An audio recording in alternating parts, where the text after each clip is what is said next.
So that's where the group work to me is also Yes. so healing, because Yeah. there's something that transmits and transforms us Yes. when we witness someone in their tenderness and their The softness, their vulnerability. Because what did you say that softness Your was? softness is your strength.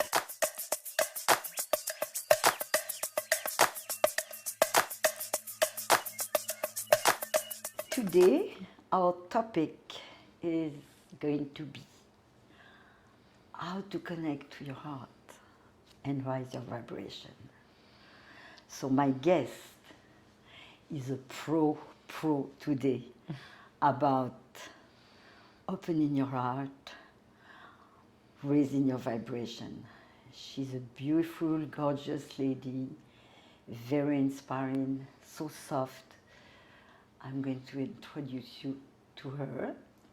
Her name is Jessie May Wolf. But before I introduce you to Jessie, I'm going to ask you if you like to subscribe, because I noticed that I have a lot of you, but it looks like it's complicated to subscribe. So you just have to push the button, put a like if you want.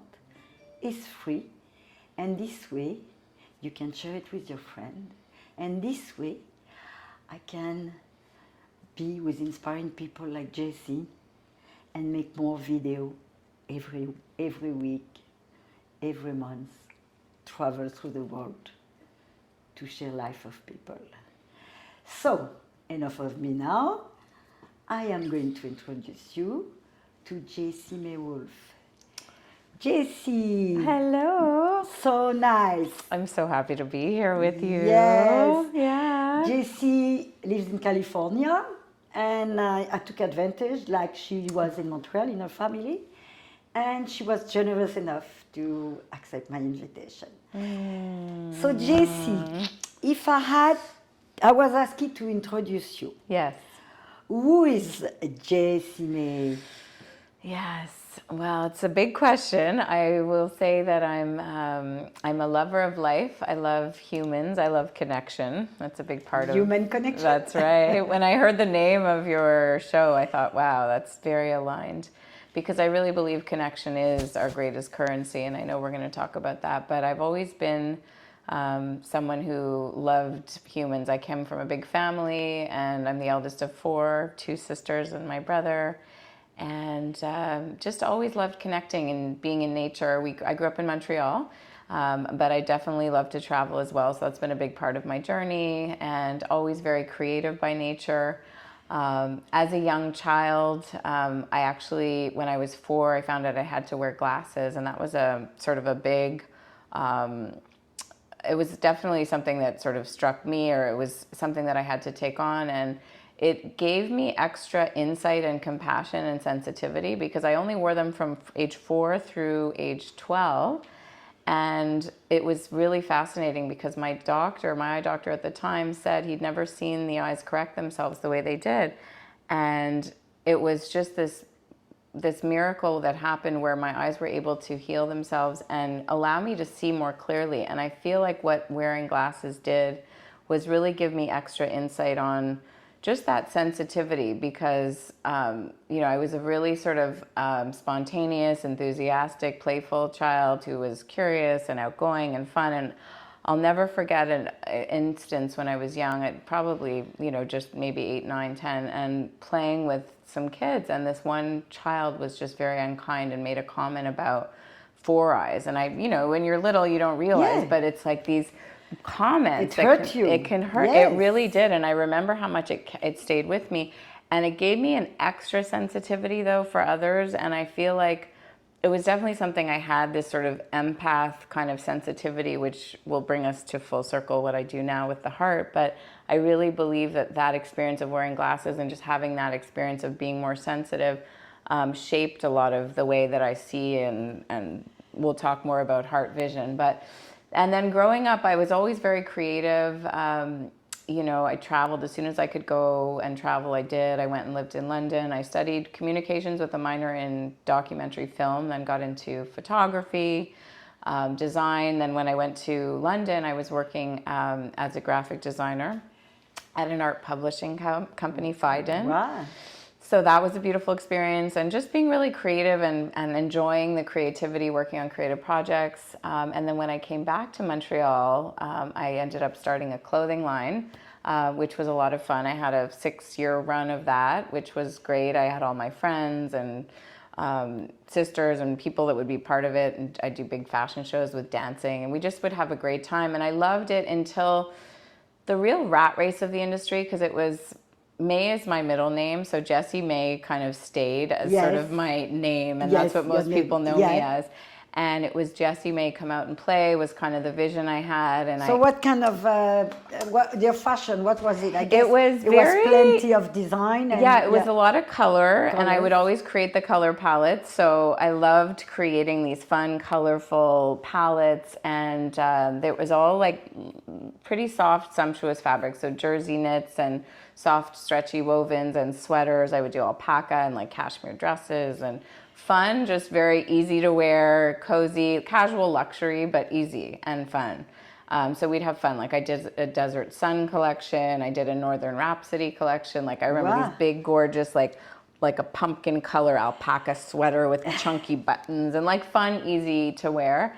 But the rat race of the industry and just ongoing production, you know, you're always like working a season ahead or designing a year. That's, oh my God, it's tiring. So I'd be like designing a year ahead, selling 6 months out and in the current season. And I just remember what I loved so much was the people that I met and the creative side of it, but I didn't love the kind of commercial part, exactly. The push, all of that did not appeal. And I would go, and I loved doing the trade shows, like we do the Coterie show, and you know, people would say they'd come and find me because of my laugh, and they'd be like, they'd get to our booth and they'd be like, oh, we're safe, you know, because it was like fun, and we'd be having dance parties and just playing and enjoying, and that, all of that I loved, but the rat race of it, no. And one of my best friends had sent me this article about, and it's funny, I was just with her in New York last week, and I was sharing with her that I often reference this story, but it's the truth. She sent me this article, and she's like, it was all about life coaching. This was in 2008 now.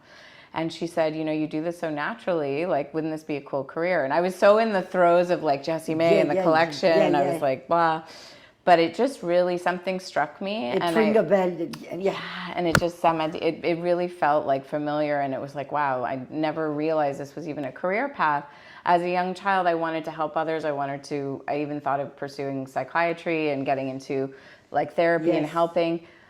But there was something that, for whatever reason, I always was a mentor and a big sister and, you know, camp counselor. And I loved mentoring and supporting and championing people's dreams. But when I realized this was kind of a career that was more in the inspirational building versus the going into the trenches of all the wounded stuff, which is part of it, and you need to do that. But I was fascinated. So I followed that trail a little bit, and I found a beautiful place that was offering a program that really resonated in San Diego. And it was a coaching training. And so I sort of really pivoted and decided to try it on and get into that. And so I became a coach. So you left Montreal and left Montreal. I went to San Diego I went there. To study. Yeah. Stop the fashion? Yeah, I stopped. Okay. I sort of transitioned. I had a last little foray, and I was still kind of keeping it trailing a little bit. But when I went there and I got to experience, there was San Diego, but then I went up to LA because I was going to LA because I had a showroom there for clothing, my line. But I never loved LA when I used to go because I would see it through this smaller lens. Whereas fashion world. Yes. And which was fun, and it was, you know, a party and all that, but it wasn't the expansive, more creative wellness, like all the other parts of LA, which as you say, when we talked together the other day, you told me there is like 20 LA, you know. That's it. When people say LA, it's like, which LA? Do you mean like the Hollywood side, the fashion side? There's like, now there's all the tech and media, there's wellness, there's the yogis, there's the undergrounds. I mean, there's everything you can imagine. And the culture there is actually so much greater than most people realize, I think. It's over the years I've seen just how much there is in LA. So that's a beautiful part. So I got to discover other parts of LA, and I decided to make the shift. So I got into coaching, and I found, I mean, initially I was working one-on-one with people. And what I really discovered was that a lot of people were blocked in their heart, in their emotional body. And I started to become very curious about that. And I'd always been... Even the artists, huh? Even the, 'Cause especially. we would speak the artist, you know, Yeah. that with, through the creation, they Yeah. open. Yeah. Well, and I think that a lot of artists express themselves in that way, but haven't open, yeah. metabolized Yes. perhaps how to process it in their real life. So it might come out in music or it might Yes. come out in a painting. Yeah. But in terms of how to communicate about it or how to resolve it in their relationships or in their even building a business or whatever Yes. the projects are, oftentimes that's where there would be blockages. Okay. So I would notice that. And I also found a lot of entrepreneurs or even people in executive leadership roles, there was a lot of needing to present a certain way to the world. And it's interesting, before all this COVID, I used to call, and I still do, I reference it as the masquerade. A lot of people were Yes. wearing the mask and, you know, everything's fine, everything's great. And we're so programmed in our pain to keep a smile on it. Of course. And so I became very curious and started to study more the science of the heart and really getting deeper into different modalities. So a lot of the Eastern traditions too, I'm trained in different modalities, but I was really interested in understanding what was happening. Why were there these blockages? Or I reference it as emotional constipation, but where we're blocked and then we're more reactive and we're less connected because we're not connected to ourselves. So then we're connecting inauthentically to others, right? Yeah.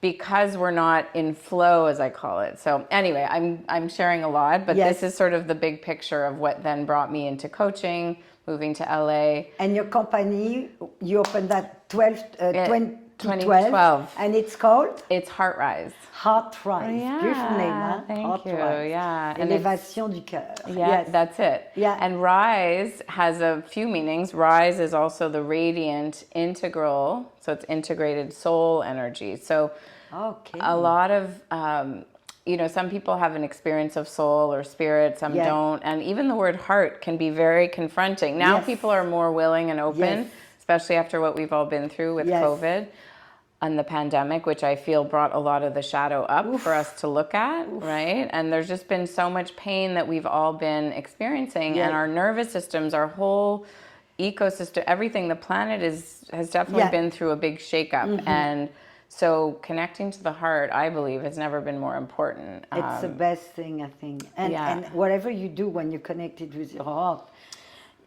number one, you know, you raise your vibration, you attract people all of a sudden. That's it. It's literally, I say, actually, one of our expressions, and I believe it, and you're a clear example, is your radiance is contagious. Yes. So when you're ignited, when your heart is illumined, when you're open and expanded, you actually attract. You don't have to, everything come with ease and flow, you know? Right. Instead of pushing. That's right. Because when it's happening here, we want to push, we want to, you know, but that's how we have been, you know, it was our education program.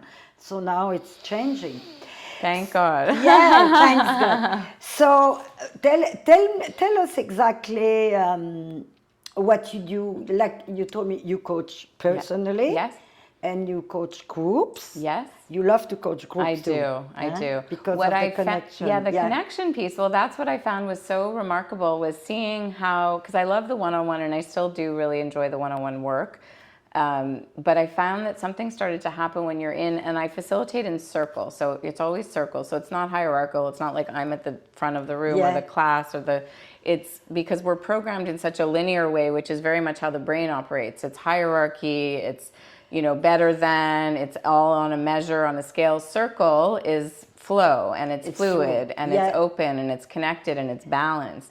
And the giving and receiving, and all the energy can move more readily. So it's subtle, but it's nuanced and it's effective. So working in a group, being in circle, where everyone feels seen and is seen, something magical starts to happen. So even those that might be a little more fearful to open up or to share, when they feel safe and held, it's amazing what starts to happen. And then you get one brave share, and then another brave share, and then it just starts to flow. So there's something really beautiful. So group work, definitely. I work with companies, I work with schools, I work with creative communities and organizations, and I find that super rewarding. What tell us, for the people who are watching and listening to us, what do you do during your programs Yeah. and your session? Yeah. Well, so HeartRise is a 4-step method that has really been my life's work. So it's a way to essentially metabolize or unblock what we're holding. So it's an actual method that can then be applied to any situation and any circumstance. So when I'm working with, let's say, a company, sometimes they'll come to me with a specific focus, and we'll work on a reframe. And then I also have built into that is a whole program that we lead. So there's, if we work with a company for a whole year long, each season, each quarter, we have a different pillar. So, and I can share what those are, but it facilitates everything from better communication, active, compassionate listening, being able to communicate with voice from a heart place versus from a heady, where you think, like as a leader, for example, or an entrepreneur, CEO, executive, or even a business owner, if you think you have to have it all figured out, you've lost, the really like the power that is available to you. When you're leading with heart, you're empowering your team and the collective energy and wisdom to flow through. And it's a totally different mindset. And it's amazing how much more people are appreciated and revered as a leader. They want to be respected, recognized, walk in joy. But people feel seen though? Yes. And so it changes the energy of the company, and it's beautiful to see how much. Like, so what do you do? Meditation? So it's a guided meditation. I have tools. I have program. Like we facilitate. There's definitely a lot of integration work. So typically, I'll work with companies. Like we'll do like a monthly workshop, and then there'll be weekly sessions to reconnect.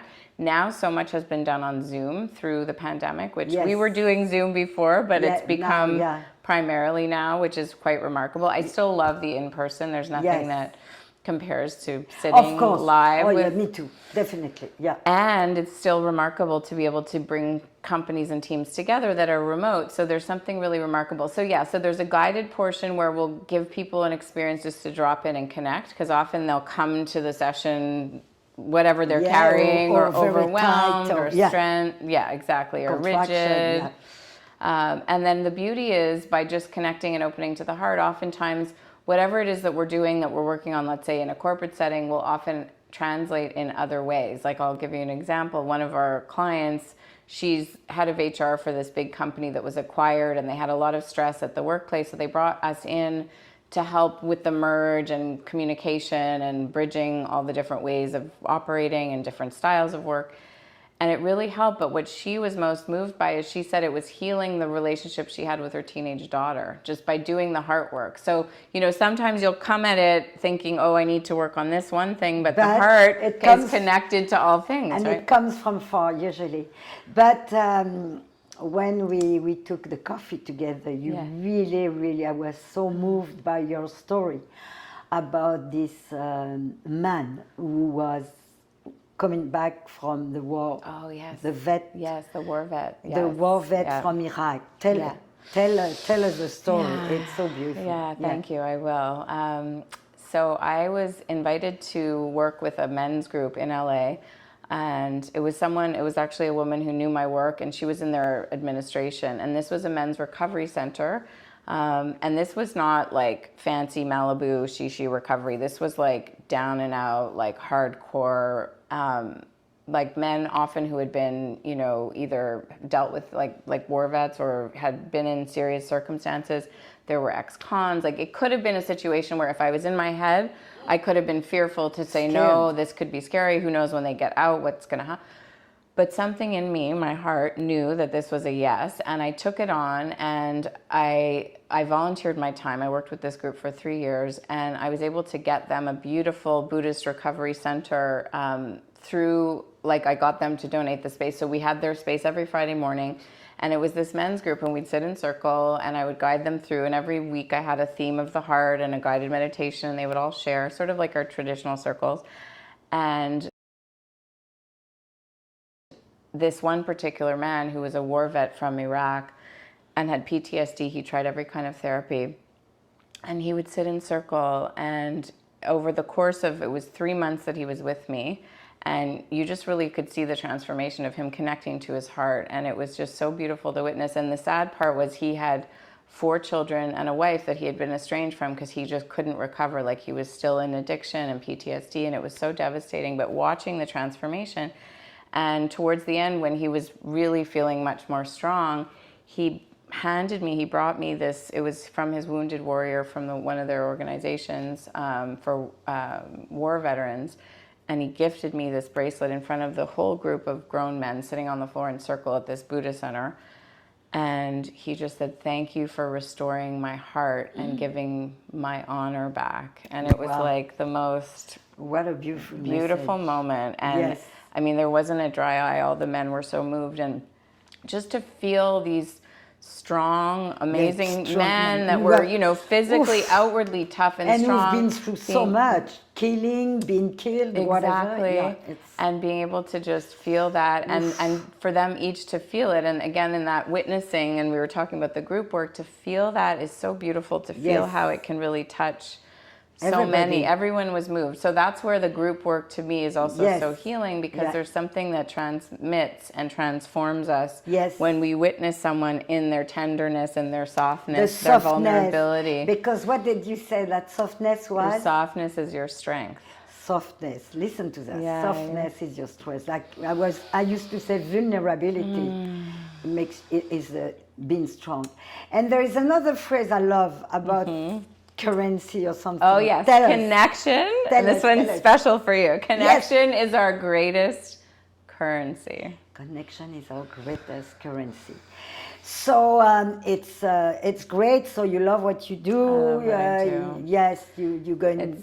Do you have more plans? Or? Yes, I mean, right now it's been really interesting because the pandemic just opened up so much for me, and I was serving and working with so many different communities. From, you know, I was honored to speak at a suicide prevention summit that was virtual. I mean, when people were going through it.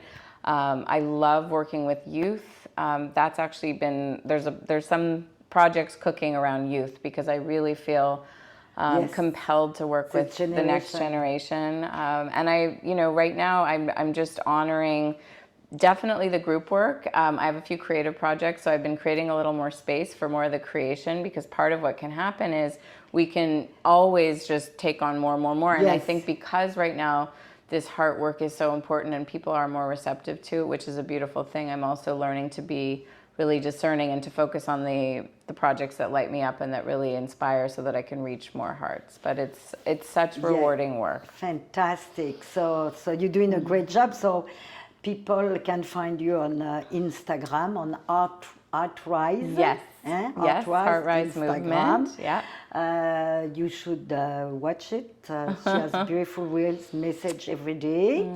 And Luna. Luna. She's my little HeartRise I forget to introduce champ. to Luna, but Luna too is inspiring. So she's on the frequency, on the we heart are frequency. at the end of our, but you're not going to escape to my question after my guest. If there was a message you want to leave to people who are listening to us or watching us, what it would be? Yeah, it's a beautiful question.